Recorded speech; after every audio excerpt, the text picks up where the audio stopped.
Merci à Célestin Thomo du côté de la diffusion. Merci également à Ben Valls du côté de la réalisation. Merci à toute l'équipe qui nous accompagne en studio ce matin. Merci à vous, chers téléspectateurs, d'être encore avec nous.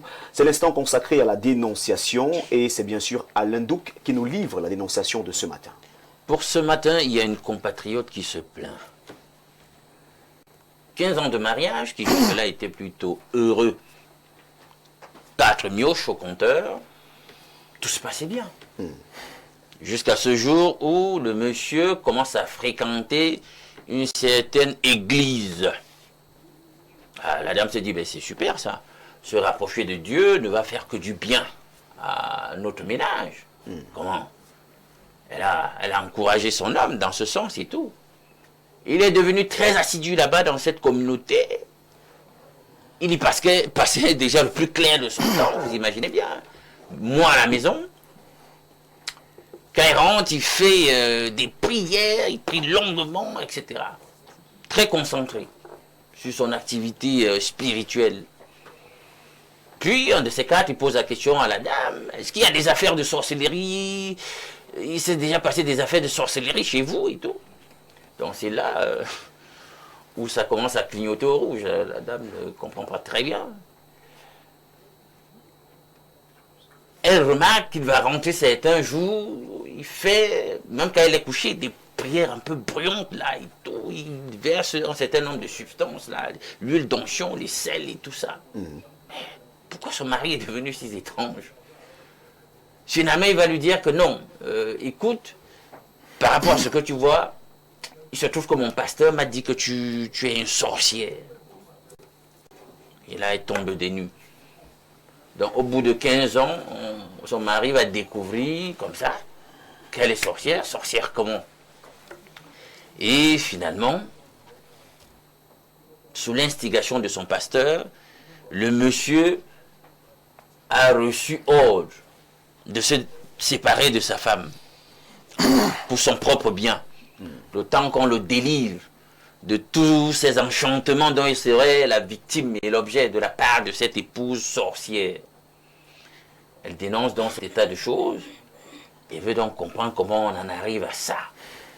Comment on peut arriver à une situation où un homme supposé être souverain, en toute possession de ses sens, se retrouve à être totalement sous l'emprise de quelqu'un d'autre, fût-il pasteur, et qui lui dit maintenant que sa compagne de toujours est une sorcière. C'est ce qu'elle dénonce en ce matin, en sollicitant de la part des membres du panel et des téléspectateurs quelques conseils sur la conduite à tenir pour son mari, dans son rapport avec son mari désormais.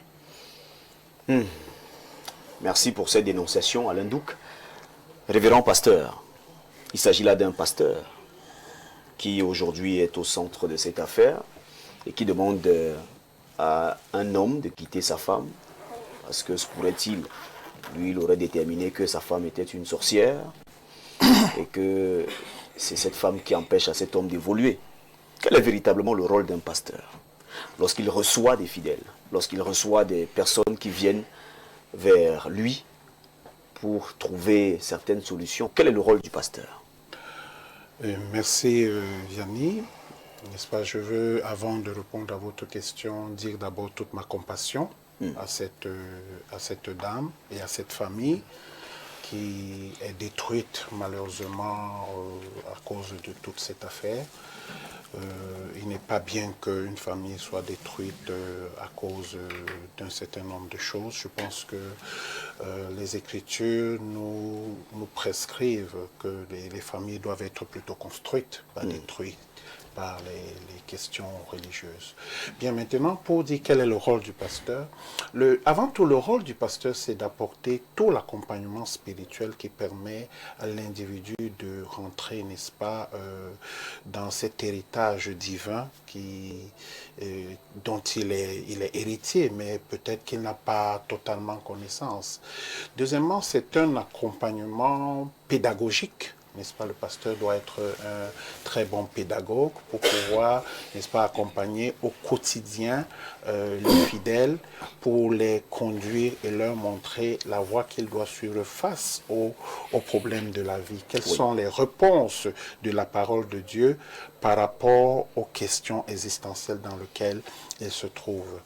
Mais sauf que si je veux emboîter le pas sur ce problème de tout à l'heure, sauf que, vous savez, lorsque les hommes sont, ou les serviteurs de Dieu, les pasteurs sont face aux Écritures, il y a une différente forme d'interprétation des Écritures, mais également il y a aussi des expériences qui diffèrent.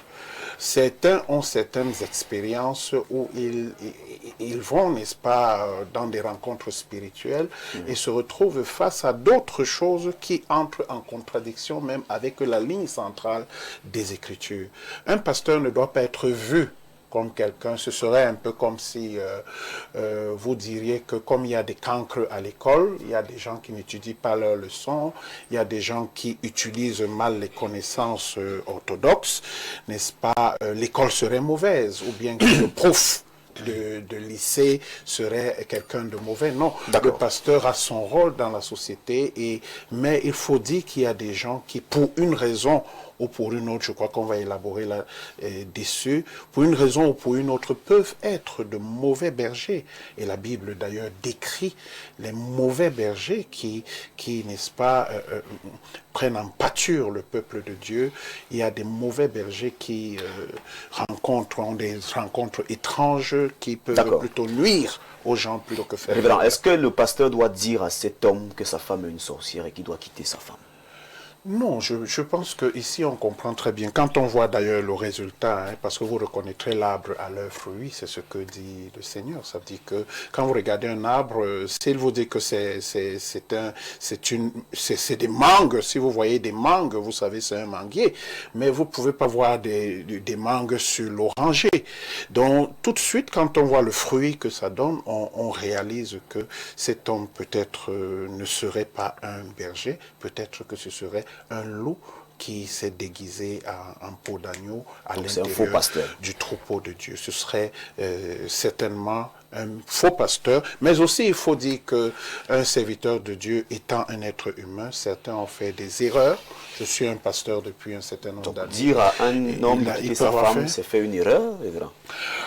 Parfois, on nous accuse de n'avoir pas dit à certains de quitter leur mari ou leur femme. Je pense à l'histoire de cette chantre-là qui a été tuée par son mari, de bastonnade et tout ça. Il fallait que le pasteur, on a critiqué que le pasteur n'ait pas dit à la dame de partir. Merci. Donc, c'est un problème d'éthique qu'il faut, n'est-ce pas, examiner attentivement et donner les réponses les plus sages possibles. Docteur Todd Abonnet, vous avez écouté de bout en bout cette histoire qui a été racontée par Alain Douc. Quelle est votre réaction? D'abord, avant d'aborder ce sujet, je tiens à envoyer, même comme je n'aime pas m'adresser aux hommes politiques, je tiens à envoyer mes grandes félicitations, toutes mes félicitations au ministre de l'administration territoriale qui s'apprête à fermer plus de 1400 églises de sommeil que j'appelle le laboratoire de moutonisation des masses.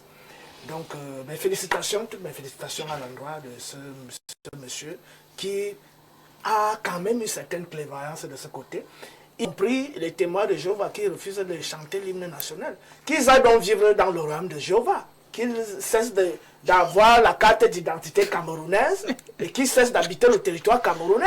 S'ils ne sont pas des Camerounais, qu'ils aillent vivre dans le royaume de Jéhovah, dans l'espace où Jéhovah se trouve là-bas, et qu'ils nous laissent tranquilles ici au Cameroun.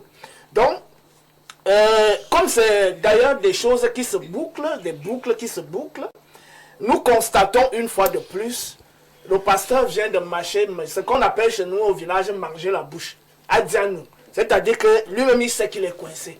Il dit que non, il y a les brebis galeuses, il y a des gens qui ne marchent pas d'après la voix de Dieu, il y a ceci, il y a cela. Mais le christianisme a pour essence la division. Quand quelqu'un lui-même, leur maître fictif là, il dit, je suis venu diviser le père, séparer le père de sa fille, la mère de son fils, la tante de son nom, etc., etc. Quand il appelle les disciples, il dit, quitte ta femme, quitte ta maison, suis-moi. Ce n'est pas la division. Mais pourquoi est-ce que les pasteurs ne doivent pas suivre le modèle de leur maître?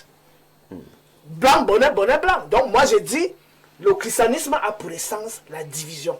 Et d'ailleurs, on a observé plusieurs cas ainsi. Quand vous allez voir les pasteurs, on dit ce sont les hommes de Dieu. Et quelle est la caractéristique de l'homme de Dieu? C'est celui qui allait faire les études bibliques. En cela, il devient un homme de Dieu.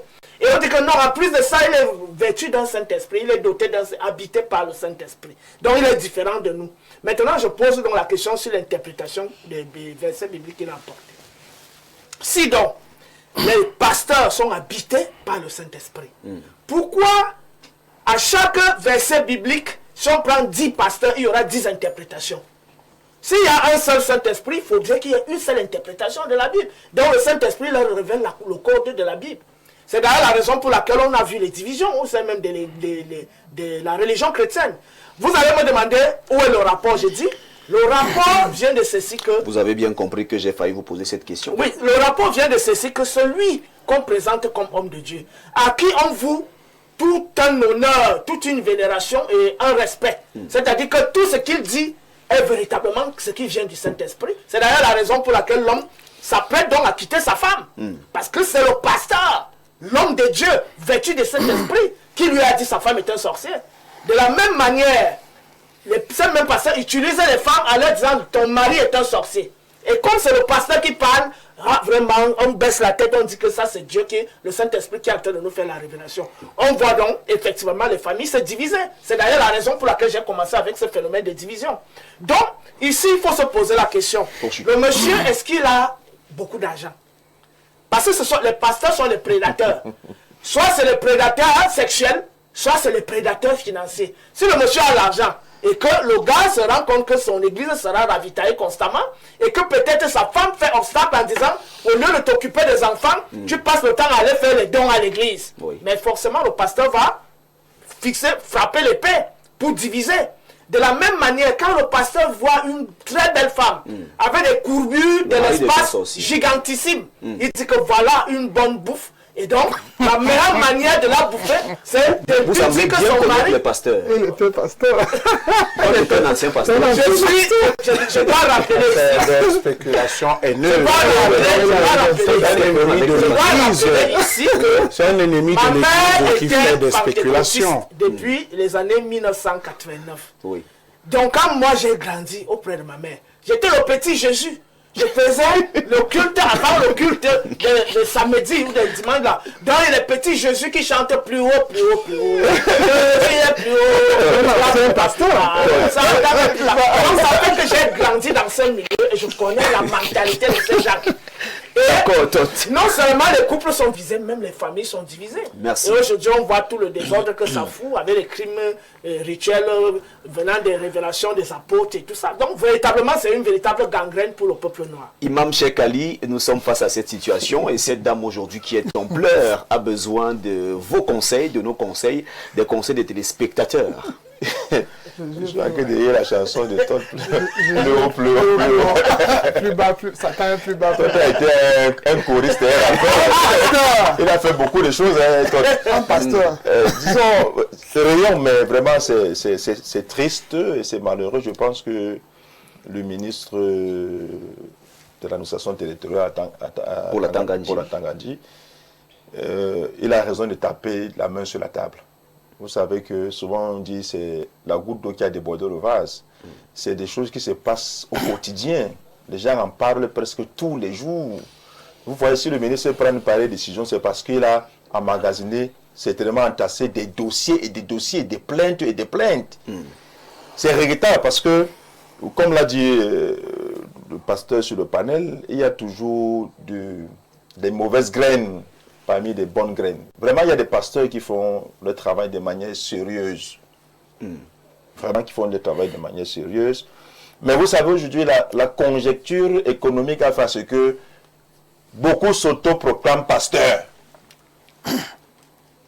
Beaucoup, pour avoir lu 2-3 versets de la Bible, ils se lèvent et disent « Je suis pasteur ». Ou pour avoir été des petits Jésus. Pour avoir été des petits Jésus. Comme toi. Il se lève et dit, je suis devenu pasteur. D'autres disent, mais je suis prophète.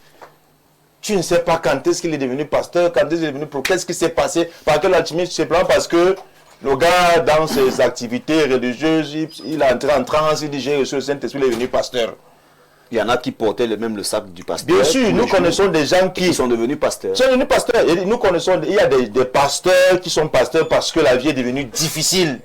Et ils savent que sur cette voie-là, ils peuvent se faire beaucoup d'argent. Et comme l'a dit Todd, ils ciblent des fidèles qui ont des moyens. Même si ils les accostent. Et ces fidèles sont toujours au premier rang. Ils ont des places réservées. Ce sont les fidèles qui doivent acheter la voiture. Oui, oui. Ce sont les fidèles qui un fidèle qui a les moyens, à peine arrivé, moins d'un an à l'église, on dit qu'il est ancien de l'église. Mais quand il doit s'asseoir devant. Il doit s'asseoir devant. Il est ancien de l'église, il n'a pas encore un an, mais il est ancien de l'église. On appelle ça la talakou dans le jargon camerounais. Ça, c'est la talakou. Parce que le gars a les moyens. Non, un homme de Dieu doit être rassembleur, conciliateur, réconciliateur. Oui. C'est ça un homme de Dieu. Nous recevons, qu'il soit pasteur ou imam, hein, qu'il soit pasteur ou imam, c'est la même chose. C'est-à-dire que nous recevons des couples, des problèmes de couple au quotidien. L'objectif premier, c'est de réconcilier ou de concilier.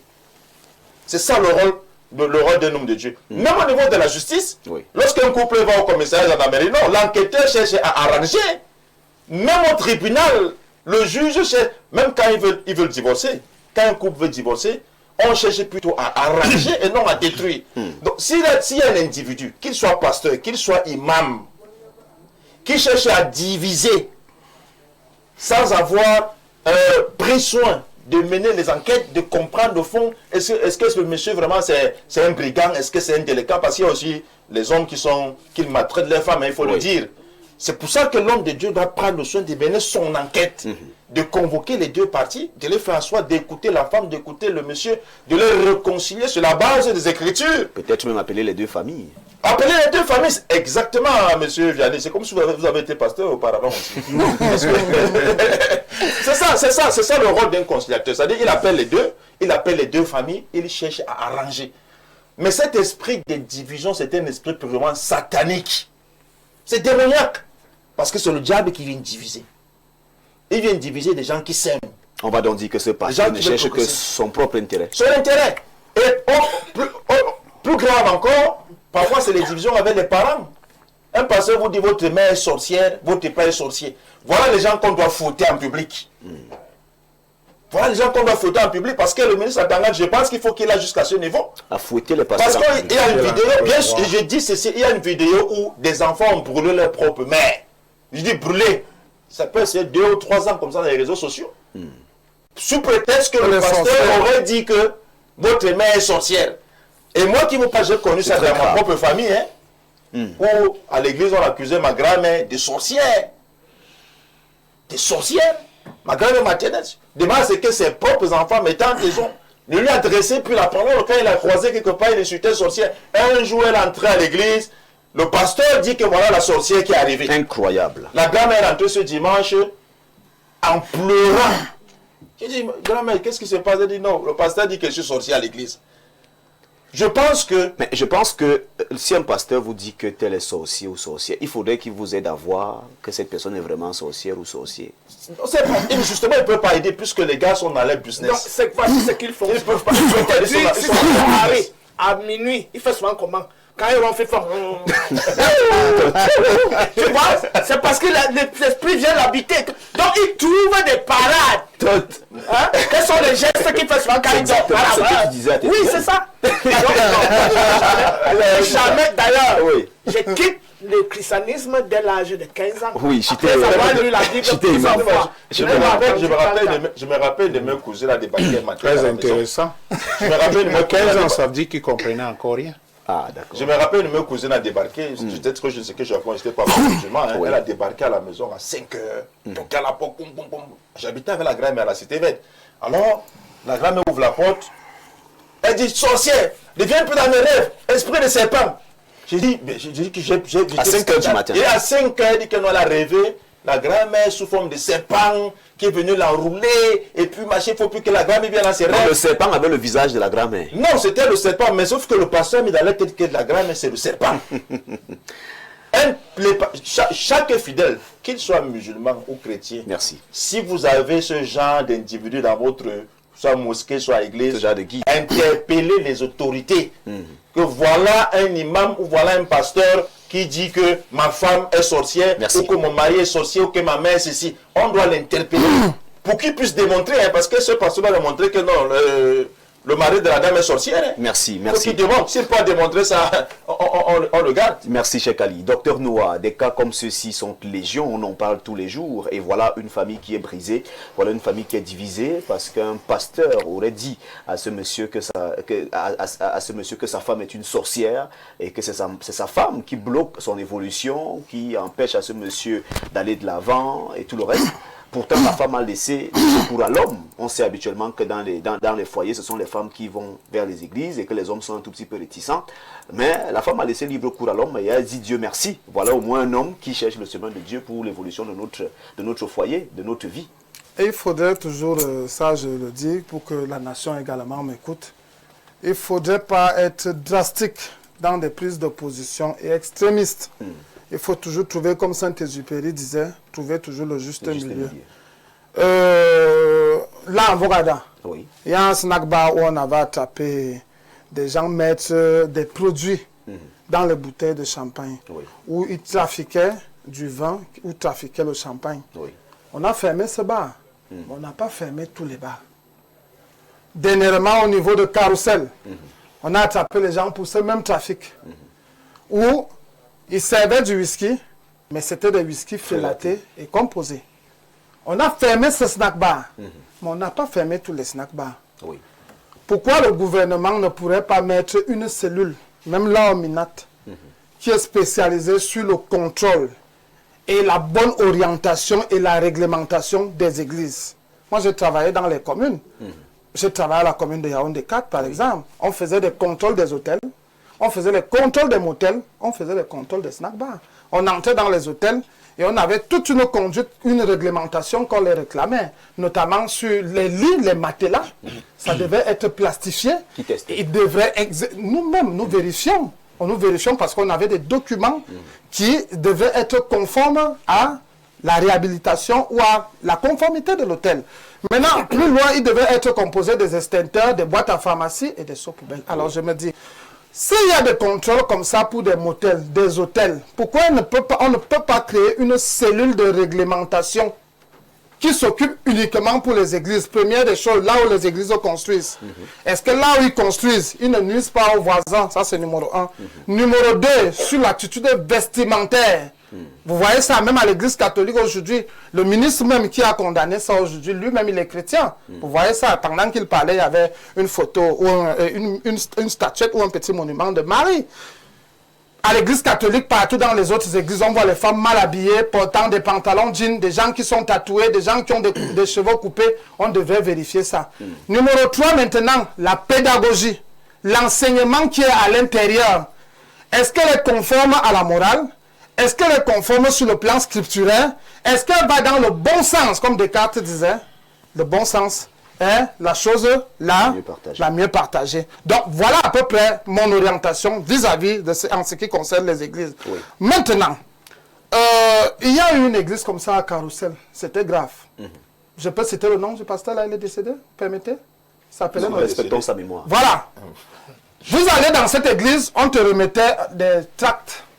Et cette tracts-là était telle qu'il y avait les positions des femmes. Les postures de dévoilement. Les postures de dévoilement et ainsi de suite. Voilà. Tu choisissais, tu cochais, parce que quand tu venais, tu avais des problèmes. C'était là à Carrousel. Tu dis, non, mon mari, lui, me prend à cheval. Tu coches. L'autre dit, non, moi, je fais la fellation à mon mari, à ma femme. Moi, mon mari, tu coches. L'autre dit, je fais ceci à ma femme. Tu coches. Dès que tu cochais, tu allais directement dans le bureau du pasteur lui-même. Les diacres te pilonnaient là-bas correctement, copieusement, après que le pasteur lui-même il était déjà passé. C'était là, à Carrousel, descendre Carrousel, en allant vers la prison Kondengi. Oui. On a fermé cette église. On a fermé cette église de manière très très violente. Donc il faudrait que les gens sachent que les gens ont tellement de dérives dans ce domaine-là, d'où on ne devait pas être drastique. Mais on devait rationaliser ce domaine. Maintenant, allons encore plus loin, je dirais que, en ce qui concerne ce pasteur, Tom ça dit tout à l'heure que, avez-vous vérifié si cet homme-là a de l'argent? Moi, je vais aller plus loin dans la pensée de ce pasteur. de cette personne ou de Tots même. En réalité, le pasteur est déjà en train de lui préparer une femme qui est à l'église que lui-même il a déjà pilonné pour pouvoir désormais contrôler le foyer de cette personne. C'est ce qu'ils font dans les églises. Donc le pasteur lui-même, il finit de bien... la plupart des sœurs qu'on appelle les sœurs là qui sont belles, ce sont les femmes des pasteurs. Voilà pourquoi quand tu vas pour draguer une d'entre elles, elle te dit, va d'abord voir mon pasteur, elle ne te dit jamais, va voir mon parent. Elle ne te dit même pas que viens me voir personnellement, elle te dit, va voir mon pasteur. En réalité, quand tu entends ça, ça veut dire que c'est le bon pilonneur lui-même là-bas, c'est lui le mari. Oui. Maintenant, quand il te lègue la fille, quand il te la donne, il a déjà bien mangé la fille. Oui. La cruauté, ça. Ce que je dis est très vrai, pasteur. Non, ce que je dis est très vrai. Parce que c'est ce que j'entends là, on le parent. Le pasteur, je n'ai pas dérangé personne. Laisse écouter apparemment, je ne dérange jamais personne. Je suis étranger de beaucoup. Permettez que Dr Noah finisse. Je vous dis que, pasteur, Vermin, ce qui se passe, quand tu entends que le pasteur, la femme te dit qu'on va d'abord voir, c'est son type là-bas.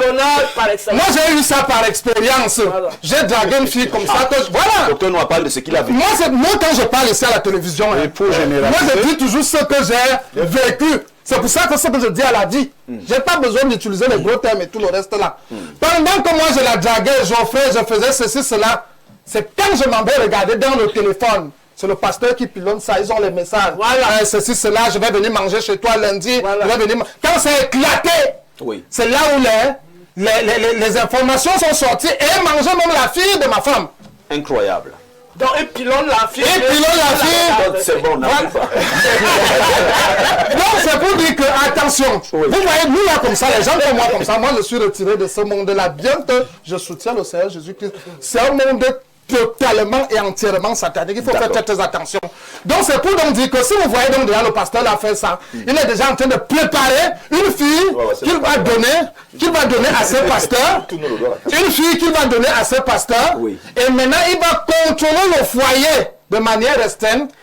Et la dot, et comment ça se passe? La dot dans ce domaine-là ne part jamais chez ses parents, ça part chez le pasteur. Docteur Noah, le pasteur doit néanmoins maîtriser ses fidèles. Maîtriser quoi? Le centre de gravitation. Voilà. Mais il faut aider la dame, un gars et conseil. Donc pour moi, le conseil que je peux donner, actions marginales qu'on ne peut pas généraliser. Donc la famille ne peut pas régler les problèmes. Le conseil que je peux donner, docteur Noah, le conseil. Il y avait un philosophe qui le disait, je ne sais pas si Alain ou Tots peut me le rappeler, un seul homme est passionné, vous le perdez. Je crois que c'était Lamartine. À ce niveau où il est déjà là, la fille ne peut plus rien avec lui. Il est l'église et l'église est lui. Ça veut dire que c'est le pasteur qui est au centre de sa tête, qui cherche un autre. Et il faut comprendre, il faut préciser que ce monsieur est faible d'esprit. Parce qu'un homme qui se fait dominer par un autre homme, vraiment, pour moi, c'est Merci, Todd. Nox vous a longuement écouté et certainement il aura également son mot à dire concernant cette dénonciation. Il faut donner des conseils à cette fille qui en a besoin. Cette femme. Bien. Quand, à la lecture de ce récit et des interventions des uns et des autres, je comprends que le problème, il est même bien plus grand que ça. Hein. C'est-à-dire, il faut comprendre que l'une des dérives de l'humanité, c'est toujours cette prétention, en fait, cette propension, cette inclinaison à utiliser les bonnes choses pour les mauvaises choses. On est dans une Afrique qui est complètement sortie de son orbite. Voilà d'abord la vérité. Oui. Une Afrique qui est complètement sortie de son orbite et qui est encore en train de se rechercher, de chercher comment se retrouver pour rentrer dans son équilibre. Et on lui a apporté plusieurs enseignements venus de part et d'autre dans le monde, le christianisme, l'islam, le bouddhisme, etc. Et au milieu de tout ça, l'Africain cherche encore son équilibre. Et malheureusement pour lui, c'est que ce qu'on lui a apporté comme solution porte en soi des germes de la division. C'est ça le drame, vous comprenez? Parce que quand vous étudiez le christianisme dans son histoire, dans son anthropologie, vous voyez le meurtre, vous voyez l'esclavage, vous voyez la division au sein même du christianisme, à travers l'histoire, les schismes, les multitudes de Bibles, la Bible selon texte, les interprétations, vous comprenez que eux-mêmes ont du mal à s'accorder autour d'une seule et même foi, autour d'une seule et même croyance, mais ils veulent apporter des solutions dans des sociétés qui souffrent déjà pleinement de division dues à la colonisation, dues à l'évangélisation et à la néocolonisation. Autre chose, l'humanité souffre parce que spirituellement, elle est en train de se dégénérer. Et ça fait que le potentiel que les hommes ont ou devraient avoir pour pouvoir détecter, discerner, déceler très tôt le mensonge, ce potentiel est presque annihilé, ou alors, je pourrais dire, il est complètement reprimé par une certaine dogmatique qui les met constamment en coupable, qui les met constamment en culpabilité. Reprimé également par le fait que les repères qui devraient leur servir de boussole sont très souvent des repères corrompus. On va vous donner comme repère des hommes d'église. On va vous donner comme repère des pasteurs ou des imams, tout ça. Et quand vous essayez d'étudier, d'observer ces personnes qui servent de boussole, vous voyez de la compromission à plusieurs niveaux. Parce que le pasteur qui lui-même s'approprie Dieu, s'approprie le titre même d'homme de Dieu, encore qu'il faudrait qu'on dise ce que ça veut dire.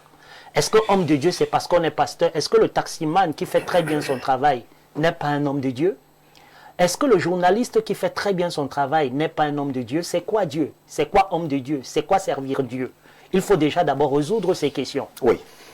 Parce que si Dieu est devenu la propriété de certains individus, parce que, soi-disant, serait allé en faculté de théologie ou au séminaire, ça devient problématique. Vous comprenez? Parce que, à ce moment, ça donne l'impression à la société qu'il y a un Dieu pour certains et que Dieu n'est pas pour tous. Et ce n'est qu'un schéma répétitif d'une certaine doctrine qui voudrait qu'il y ait un peuple qui soit de Dieu et que les autres peuples ne soient pas de Dieu, mais pour avoir l'approbation de Dieu, doivent ressembler à ce peuple. Ce qui est une insulte pour l'humanité tout entière. Ce qui est une insulte pour l'intelligence même de l'être humain. Parce que quand il faut même questionner, ces peuples qu'on prend pour modèle, même dans leur anthropologie, vous ne voyez pas les éléments qui justifieraient le statut qu'on voudrait leur conférer. Et c'est le même schéma qu'on retrouve ici partout. Alors, ça pose également un autre problème. Pourquoi aujourd'hui la société est si mal au point qu'elle ne parvient plus à se libérer de ce type de prédation où à tout moment on les trompe?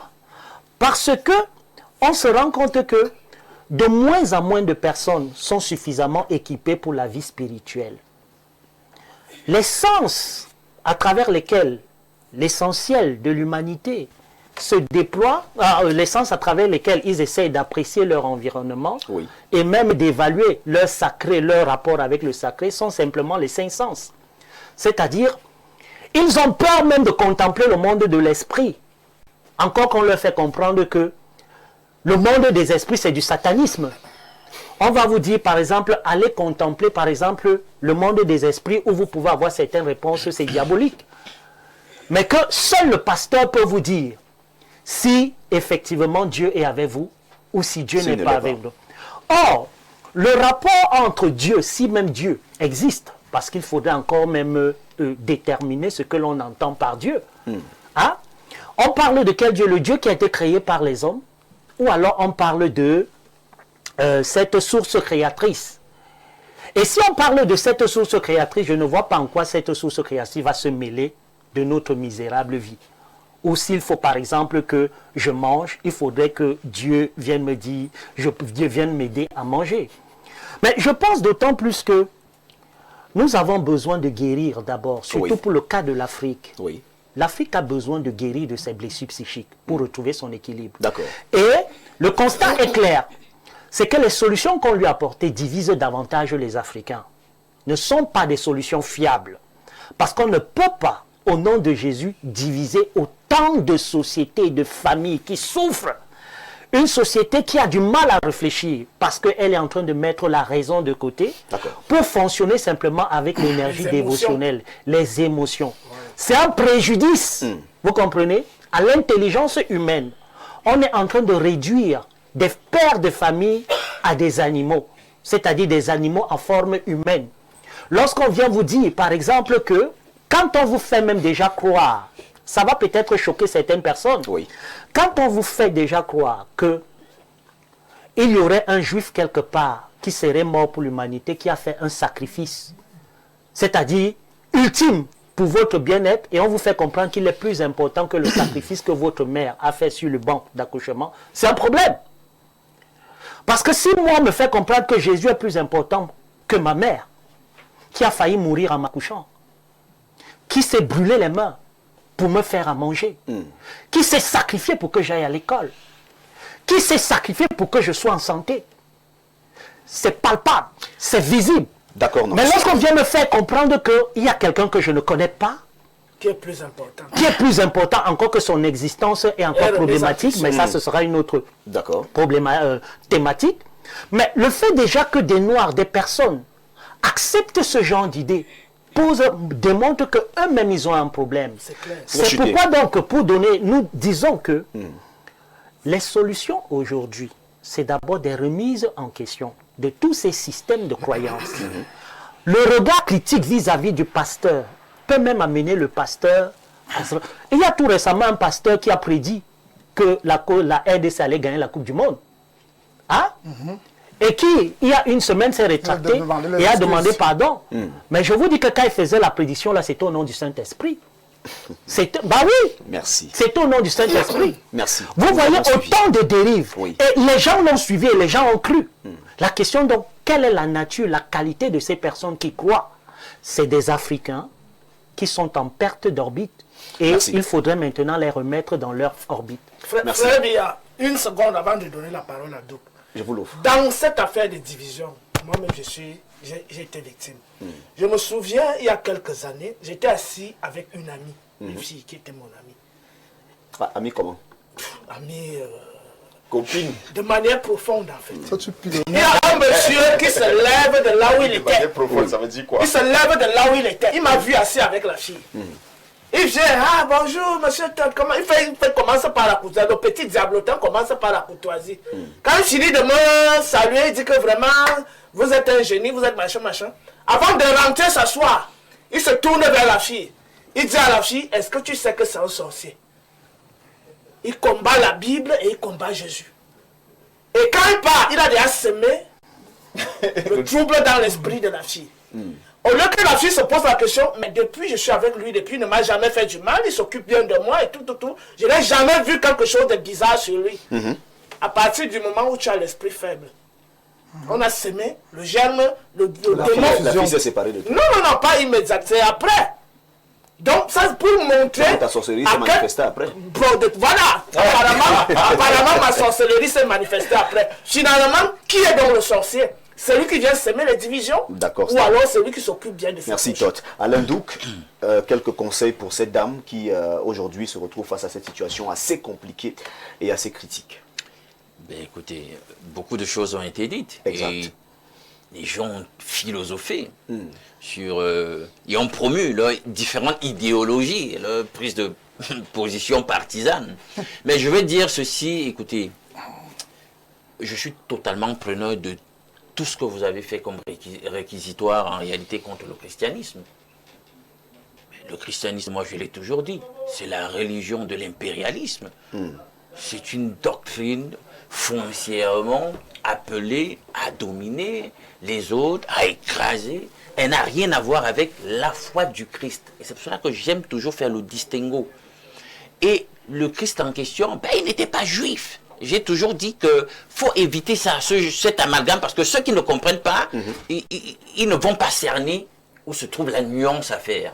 Parce que même quand vous utilisez les propos du même Christ, Jésus, dans la Bible, il y a des endroits où il épingle une certaine catégorie de personnes que lui-même appelle les juifs. Moi aussi, je pourrais te dire qu'il faut faire la nuance entre Christ et Jésus. Et tu as longuement parlé. Peut-être que tu es l'ami du modérateur et tu as vraiment laissé parler. Laisse-le parler. Et les épinglait péjorativement en disant les juifs, lui-même le Christ. Oui. Donc, sur le plan de l'origine, de la foi. Je me démarque, je ne suis pas dans le christianisme et je ne vais jamais le promouvoir. Les conséquences de ce christianisme, ben, pour ceux qui connaissent, ils savent que c'est à ça que ça doit aboutir. Parce qu'il y a toute une ingénierie, en réalité, dès la trame de la conception, de la maïeutique, la base de ces choses, qui veut que c'est à ça qu'on aboutisse. Oh, vous n'allez pas aller questionner cette ingénierie, vous n'allez pas chercher à savoir, vous restez non sur les manifestations, on reste sur les effets, on ne va pas questionner les causes. Quand vous allez vous rendre compte de la trame kabbalistique de toutes ces religions majeures, et je suis très content que mon ami Noah aujourd'hui n'ait pas commencé à promouvoir son branamisme, parce que tous les parce que tous les moi je sais d'où ça vient. Je sais quelle est leur trame. Bon, lisons quand même quelques passages qui vont nous aider à comprendre ce que la femme est en train de vivre. Et à résumer d'une certaine façon tout ce que vous avez dit dans vos réquisitoires contre les entités en question et que je partage d'ailleurs. Mais est-ce que foncièrement ça vient de Dieu? Parce que c'est ça l'amalgame. Est-ce que ce qu'on fait dans le christianisme ça vient de Dieu? Et je dis non.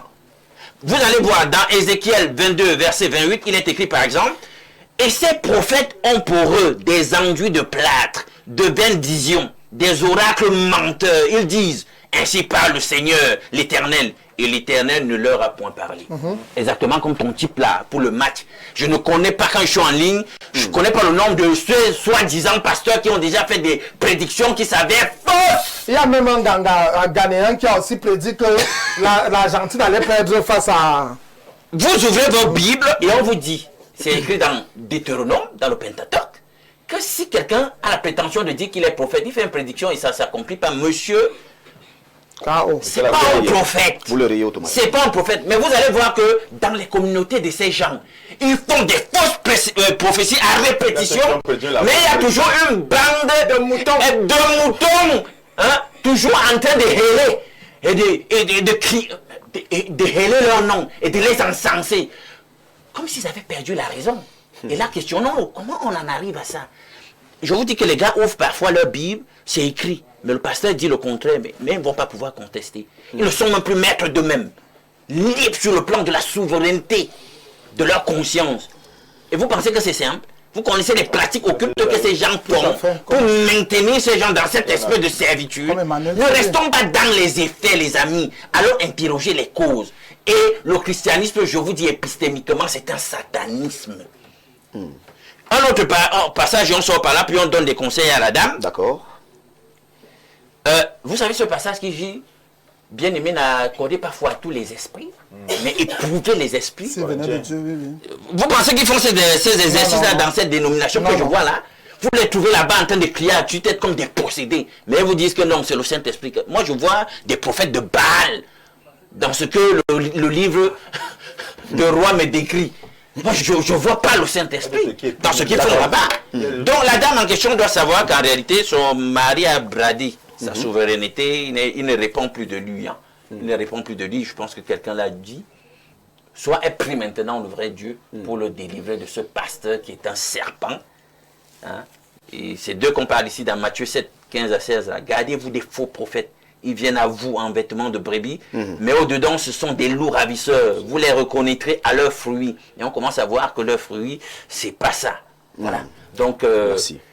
Soit elle trouve des vrais gens qui sont consacrés et qui prieront pour délivrer son mari de l'emprise de ce faux pasteur, et ça se fait. Soit elle renonce à ce mariage parce que ce monsieur semble perdu. Et maintenant, je tenais à dire, les vrais hommes de Dieu, vous n'allez jamais les voir en train de réclamer à quoi il a écrit ce genre de titre. Prophète, apôtre, machin truc. En fait, nous vivons ce drame tout simplement parce qu'il y a des gens qui font profession d'être homme de Dieu sans être homme de Dieu. L'homme de Dieu, vous ne le verrez jamais. Non, il ne fait pas ça. Et d'ailleurs, il sait que sa posture lui impose de l'effacement, du renoncement et de l'humilité. Merci.